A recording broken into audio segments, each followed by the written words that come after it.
السلام علیکم ناظرین، میرا نام سلمان ہے۔ میں 17 سال کا ہوں۔ کم عمری میں ہی مجھے ساری باتوں کی سمجھ آ گئی تھی۔ جب ایک رات میں پانی پینے کے لیے اٹھا تو امی ابو کو میں نے اس حالت میں دیکھ لیا تھا جس میں مجھے نہیں دیکھنا چاہیے تھا، جس کے بعد اب مجھے اس چیز کی عادت ہو گئی تھی اور سب کچھ دیکھ کر میرا دل زور زور سے دھڑکنے لگتا تھا۔ یہ سب کچھ دیکھے بغیر اب تو جیسے مجھے نیند بھی نہیں آتی تھی۔ میں ہر وقت انتظار کرتا رہتا تھا کہ کب ابو امی کے پاس جا کر یہ سارا کچھ کریں اور میں انہیں دیکھ کر سکون حاصل کروں۔ اب چلتے پھرتے میں امی کے وجود کا جائزہ لیتا رہتا۔ امی پر میرا دل آ چکا تھا۔ اب میں بھی امی کے ساتھ وہی سب کچھ کرنا چاہتا تھا جو ابو اس کے ساتھ کرتے آ رہے تھے۔ ابو کی عمر اب بڑھنے لگی تھی اور وہ کافی حد تک تھکاوٹ کا شکار بھی رہنے لگے تھے۔ میں دیکھ رہا تھا کہ امی اب چڑچڑی سی رہنے لگی ہیں اور ابو ان کو ٹھیک سے خوش نہیں کر پاتی۔ میں اب ایک جوان وجود رکھتا تھا۔ میرا وجود بہت سخت تھا اور میں ابو سے زیادہ خوبصورت بھی تھا۔ میں دیکھتا تھا کہ امی مجھے کس قدر حسرت بھری نگاہوں سے دیکھتی ہیں، کیونکہ میری امی کی شادی بھی کم عمری میں ہی ہوئی تھی اور ان کے بعد فوراً ہی میں پیدا ہو گیا تھا، تو کوئی بھی مجھے امی کا بیٹا نہ سمجھتا تھا۔ میں جب بھی امی کے ساتھ بیٹھا ہوتا، اگر کوئی انسان دیکھ لیتا تو وہ ہرگز یہ یقین نہ کرتا کہ میں امی کا بیٹا ہوں، کیونکہ امی اور میں دکھنے میں ایک ہی جتنے نظر آتے تھے۔ مگر اب جو میری نظریں امی پر تھی وہ مجھے بہت ہی بے چین کر رہی تھی اور میں جلد از جلد امی کو حاصل کرنا چاہتا تھا۔ ایک دن امی کے ایک کزن کی شادی تھی۔ امی وہاں جانے کے لیے تیار ہو رہی تھی۔ امی نے سرخ رنگ کا جوڑا پہن رکھا تھا جس میں وہ غضب ڈھا رہی تھی۔ امی اتنے عرصے بعد آج بہت اچھی لگ رہی تھی اور خود کو وقت دیا تھا۔ ابھی جانے میں تھوڑا وقت باقی تھا۔ میں موبائل کے بہانے وہیں صوفے پر بیٹھا ہوا تھا۔ میں تیار ہو کر آ گیا تھا۔ مجھے امی ابو کے ساتھ شادی میں جانا تھا، مگر میں بہانے سے بار بار امی کو ہی دیکھ رہا تھا۔ پھر امی کے پچھلے گلے میں ایک تنی سی تھی جو ان سے بند نہیں ہو رہی تھی۔ میں فوراً اٹھا اور کہا، امی لائیں، میں بند کر دیتا ہوں۔ امی میری اس بات پر بہت خوش ہوئی اور کہنے لگی کہ اب تمہیں بھی عورتوں کے کام کرنے آ گئے ہیں۔ کیا تمہاری بیوی کے تو مزے ہوں گے، کیونکہ اس کا شوہر تو پہلے سے ہی سب کچھ سیکھ چکا ہے۔ تو میں امی سے کہنے لگا کہ امی ابھی آپ نے میرے گر دیکھے ہی کہاں ہیں، میں ہر چیز سیکھ چکا ہوں، چاہے تو خود پر بھی آزما لے۔ اب میں وہ بچہ نہیں رہا جس کو آپ اپنے ہاتھوں سے کھانا کھلایا کرتی تھی۔ میں ہر چیز کی سمجھ بوجھ اور پرکھ رکھتا ہوں۔ امی شیشے میں مجھے بہت غور سے دیکھنے لگی۔ میں بھی شادی کے لیے اچھی طرح تیار ہوا تھا۔ میرا اتنا سب کچھ کہنا تھا کہ امی بالکل خاموشی سے مجھے گھورنے لگی۔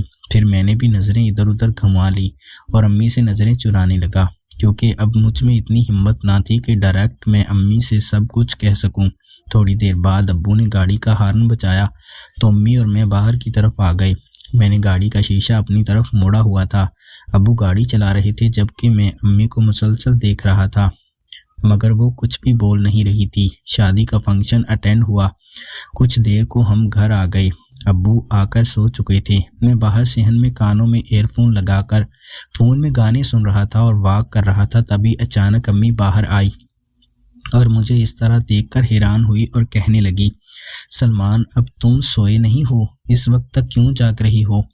پھر میں امی سے کہنے لگا، امی کیا کروں، میرے وجود میں ایسی بے چینی دوڑی ہے جو مجھے سونے ہی نہیں دے رہی۔ امی نے مڑ کر میری طرف دیکھا اور ہنس پڑی، کہنے لگی، اچھا جی، تو کون سی بے چینی ہے میرے بیٹے کو؟ آخر مجھے بھی تو ذرا پتہ چلے۔ تو میں امی سے کہنے لگا کہ آپ اور ابو تو مزے لے کر سو جاتی ہیں، میں ساری رات تڑپتا رہتا ہوں۔ امی نے اتنی کھلی بات سن کر مجھے حیرانگی سے دیکھا، پھر کہنے لگی، اچھا تو میرے بیٹے کو ایک عدد بیوی چاہیے۔ پھر میں امی سے کہنے لگا کہ نہ بابا نہ، اتنی سی عمر میں مجھے ان جمیلوں میں نہیں پڑنا۔ تو امی کہنے لگی کہ پھر کیا بات ہے اور کیا کہنا چاہتی ہو تم، ذرا کھل کر کہو۔ میں نے امی سے کہا کہ مجھے ذرا چائے بنا دے، مجھے سر میں بہت درد ہو رہا ہے، شادی کے ہنگامے کی وجہ سے میرا سر کافی دکھ رہا ہے۔ پھر امی میرے لیے چائے بنانے چلی گئی۔ میں دل ہی دل میں خوف زدہ ہو رہا تھا کہ کیا مجھے امی سے اپنی فرمائش کر دینی چاہیے یا نہیں۔ موقع اچھا تھا، اگر امی مجھ سے ناراض ہو گئی تو پھر میرا کیا ہوگا؟ میں اسی کشمکش کا شکار تھا، مگر کیسے بھی کر کے مجھے امی سے یہ بات تو منوانی ہی تھی، کیونکہ میرے پاس دوسرا چارہ بھی نہیں تھا اور میں اتنی عمر میں شادی کر کے اپنا مستقبل برباد نہیں کرنا چاہتا تھا۔ امی نے مجھے چائے بنا کر دی اور بغیر مجھ سے کوئی بات کیے کمرے میں چلی گئی۔ ہم تینوں رات کو ایک ہی روم میں سویا کرتے تھے۔ کبھی کبھار سردیوں میں اپنے کمرے میں چلا جاتا تھا۔ اس سے پہلے میں اپنے کمرے میں اپنی پڑھائی کیا کرتا تھا۔ تب تک امی ابو بھی کھانا کھا کر فارغ ہو جاتے تھے۔ پھر میں اپنے بستر میں لیٹ جاتا تھا۔ رات کو 1 یا 2 بجے کے قریب جب ابو امی کو اٹھاتا تو اس کی آہٹ پر میری بھی آنکھیں کھل جاتی تھی، مگر کبھی بھی میں ان پر یہ ظاہر نہ کرتا تھا کہ میں آپ لوگوں کو دیکھ رہا ہوں۔ کمرے میں بالکل ہلکی سی روشنی ہوتی تھی، اس سے کسی کا چہرہ بھی واضح نظر نہ آتا تھا، مگر میں اچھی طرح واقف ہو گیا تھا کہ وہ لوگ کون سا کھیل کھیل رہی ہوتی ہیں۔ آج جب میں کمرے میں داخل ہوا تو وہی مدھم سی روشنی چل رہی تھی۔ میں اپنی جگہ اپنے بستر پر سو گیا۔ رات کے تقریباً 3 بجے تھے کہ ابو نے امی سے آہستہ آہستہ سرگوشی کرنا شروع کر دی، جس سے میری بھی آنکھ کھل گئی۔ اب میں ان دونوں کو کمبل سے آنکھیں باہر نکال کر دیکھنے لگا۔ یہ سارا منظر میری آنکھوں کے سامنے کسی فلم کی طرح چل رہا تھا۔ جب ابو اپنی بازی کھیل چکے تھے، نڈال ہو کر لیٹ گئے، مگر میں دیکھ رہا تھا مسلسل امی بے چین ہوئی جا رہی تھی۔ شاید ان کی ضرورت ابھی پوری نہ ہوئی تھی، وہ ادھر سے ادھر کروٹیں بدل رہی تھی۔ میرا جی چاہ رہا تھا کہ ابھی اٹھ کر ان کے ساتھ ہی لگ جاؤں، مگر ابو کے ہوتے ہوئے یہ سب ممکن نہیں تھا۔ یہاں میں تڑپتا ہوا لیٹ گیا اور وہاں امی۔ پھر نہ جانے رات کے کس پہر میری آنکھ لگ گئی اور میں سو گیا۔ اگلی صبح میری آنکھ کچھ دیر سے کھلی۔ اگلا دن اتوار کا تھا، اس لیے امی نے مجھے اور ابو دونوں کو نہ اٹھایا تھا۔ 10 بجے ناشتہ تیار کر کے ہم دونوں کو اٹھانے آئی تھی۔ جب میں باہر آیا تو امی کے سارے بال گرے تھے اور انہوں نے ٹاول نہیں لپیٹا ہوا تھا، بلکہ ایسے ہی ان کے بالوں سے گرتا ہوا پانی ان کے کپڑوں پر گر رہا تھا، جو کپڑوں کو بھی گیلا کر رہا تھا، جس سے اب سارا نظارہ صاف دکھائی دے رہا تھا۔ امی کی میری طرف پیٹھ تھی۔ میں بہت غور سے انہیں دیکھے جا رہا تھا، تبھی اچانک امی پلٹی تو میں نے فوراً اپنی نظریں جھکا لی اور آملیٹ پراٹھا کھانے لگا۔ ناشتہ کرنے کے بعد ابو امی سے کہنے لگے کہ جو میں نے تم سے کام بولا تھا وہ تم نے کیا؟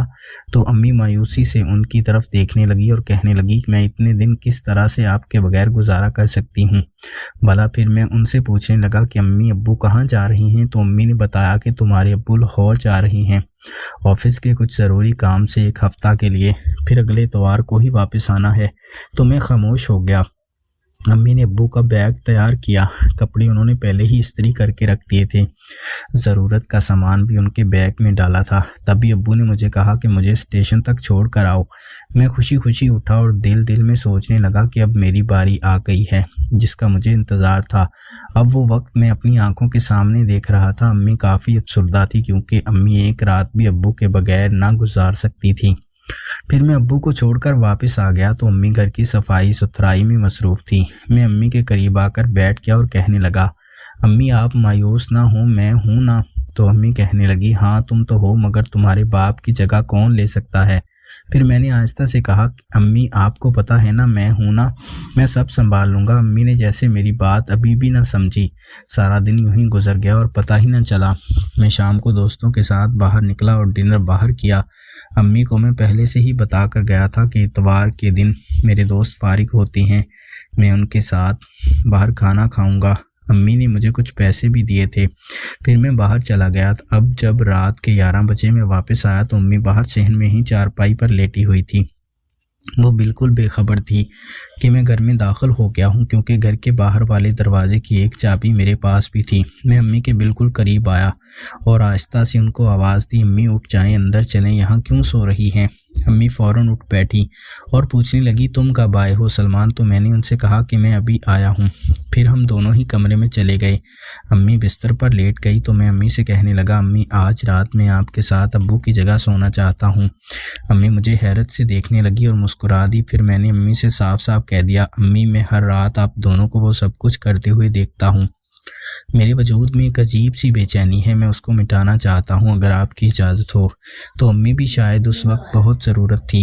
امی جتنی آسانی سے مان گئی میں نے سوچا بھی نہیں تھا۔ پھر میں ان کے ساتھ شروع ہو گیا۔ پھر امی کہنے لگی کہ میں نے آج تک زندگی میں ایسا سکون کبھی بھی حاصل نہیں کیا تھا۔ پھر میں امی سے کہنے لگا، جب آپ چاہیں مجھے اپنے پاس بلا سکتی